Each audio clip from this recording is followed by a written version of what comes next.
کریم وصدق رسولہ النبی الکریم میرے اللہ برائی سے بچانا مجھ کو نیک جو راہ ہو اسی راہ پہ چلانا مجھ کو جناب صدر مہمان گرامی اور میرے بھائی اور دوستو آپ میری تقریر کا موضوع تو آپ جان ہی چکے ہوں گے میرے اللہ برائی سے بچانا مجھ کو آخر برائی کیا ہے وہ برائی کس چیز کا نام ہے کس بلا کس مصیبت کا نام ہے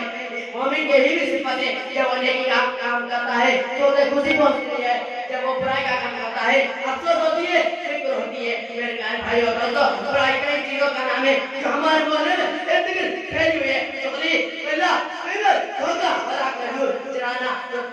شاعر کیا خوب کہتا ہے ارادے جن کے پختے ہو نظر جن کی خدا پر ہو ارادے جن کے پختے ہو نظر جن کی خدا پر ہو تلاتن خیر موجوں سے وہ کبھی گھبرایا نہیں کرتے میرے پیارے بھائی دوستو اللہ تعالیٰ قرآن میں فرماتا ہے جو ذرہ برابر بھی نہیں کرے گا اس کو اس کی سزا ملے گی جو ذرہ برابر برائی کرے گا اس کی اس کو سزا ملے گی میرے پیارے بھائی دوستو وقت کی قلت کی وجہ سے میں